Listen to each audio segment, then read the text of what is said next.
Welcome back, everybody, to Chalkboard Finances. Today I'm starting the last part of this series of videos. This is part 4, and I will be starting this topic on how to. So today's video, I will be sharing with you how to fund your purchase. So I'm going to share with you 5 different ways that you could fund your purchase. You may be asking, where do I get money? If you haven't saved up the money, you need to figure out where you're going to get that money from. How are you going to have 25% or more to purchase a property? So this is probably one of the biggest areas that people may think that real estate is hard to get into because they don't have 25% to use to purchase a property. Now, that may be true, and real estate can be a little bit harder entry to get into, as we discussed in the pros and cons of real estate. So it can take a little bit longer to get into real estate, to get started, because there can be a higher upfront cost of entry because you need more money to put towards the down payment to be able to purchase a property. So the 5 ways that you can fund your purchase and where you can get your money from, number 1 would be just that you save up, that you have money in savings. Now that can take you some time potentially to do. Now you may not have to have all cash, but that is one way that you can fund your purchase, is by having all cash. You're basically paying 100% of the purchase price in cash. Now, I personally, if you wouldn't recommend doing that. If you had all cash to buy a property, I would actually think it would make more sense for you to divide up that amount of money and buy multiple properties. 2, 3, 4 properties, however much you had, you then divide that amount of money up to buy multiple properties and have those financed rather than having one paid off house. That's not the topic of this video, but that's what I would do in that scenario. So option 1 would be to have all cash and pay cash for a property. The second option would be to finance it, just a conventional loan. And almost everybody who has a home loan, it's going to be a conventional loan. Now, there may be a reason why you don't purchase a property at the start with conventional financing, and I will get into that in a minute. But if you're buying a property on the MLS and you're using a realtor, you're most likely going to be buying it with conventional financing. You would have the money in your savings that you would use towards the down payment. So you'd have 25% plus closing costs to use towards the down payment. The rest of the financing to buy the property is coming through a loan, a conventional loan with a fixed interest rate. I do not recommend that you have adjustable rate mortgages on your properties, because that's just riskier. Also, I do not recommend that you have a 15-year term loan on your rental properties, because your mortgage payment is going to be much higher on a 15-year term. I only recommend doing 30-year fixed rate loans on your rental properties. That's going to help you cash flow much more, and the tenant that's paying the rent is actually paying your mortgage. So that cash flow that you're getting is helping to pay off that loan. If you do a 15-year, that's just much more money that's coming from the rent going to pay off the loan, and then you're not cash flowing it. You might even be negative in your cash flow. So make sure you do fixed rate 30-year loan only on your rental properties. Now, another option to buy properties is using a line of credit. If you have a primary residence, you can potentially get a line of credit on your house. You are then using that line of credit to act as your down payment.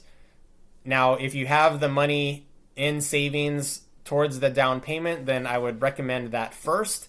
But if you don't have that much money to put all of the 25% towards the down payment, then you can use a combination of money you have in savings plus a line of credit, to where you are using that line of credit, or it's sometimes called as a HELOC, just a short abbreviation, home equity line of credit, or a HELOC. You're taking that HELOC and you're using it towards the down payment on the purchase of your home. Now, sometimes you may need to do that if you just need the quick cash to buy the property. You can also use that in combination with the fourth way that you could purchase a property, and that is a hard money loan. A hard money loan is different than conventional financing in the fact that, one, it's higher interest rate, sometimes 8 to 12%, but the purpose of the trade-off there is that it's quick access to that money. For example, I mentioned how I've only purchased my rental properties using wholesale companies. When you buy through wholesale companies, you typically have to close in days or a week. Now, if you're using a conventional loan on that purchase, you would not be able to close that quickly on using conventional financing. So you have to then have quick access to money, and that's where a hard money loan would come into play. So the trade-off there is that you're able to buy the property very quickly, but you do have higher interest rate. Again, that's only for a short period of time though. So anywhere from like 1 to 6 months. You're then going to refinance that house and pay off the hard money loan. So that would be another way. Another fifth way to buy a property is very similar to hard money, and that is a private money lender. The difference between a private money lender and a hard money lender is, on private money, you just actually know the person. Like, you've established a relationship with someone, or maybe have a partner. Maybe your partner is going to act as the lender, and you're going to acquire the property, find the property, fix it up, whatever, and then that partner is acting as the lender. Now, you may be able to negotiate the interest rate a little bit better when you have a partner involved or a private money lender. Sometimes you might be able to offer paying them a lower interest rate in exchange for a percentage of the equity when it comes time to sell the property. So that's just one option that you could potentially do with a private money lender. You wouldn't most likely have that option on a hard money loan, and you definitely wouldn't be able to negotiate the interest rate when you're doing a conventional loan. So private money lending could be another way.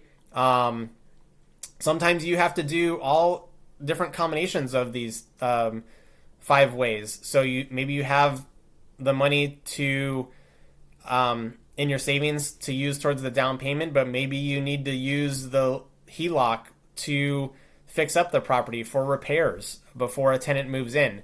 Or maybe you are using a private money lender to buy the property, and then you fix it up with the line of credit or money from your savings account, and then once you fixed it up, you refinance that property into a conventional fixed rate loan, and you then pay off the private money lender or the hard money lender in that case, in addition to funding back the HELOC, the line of credit. So you're then paying back the line of credit, and you then have that money available to use again.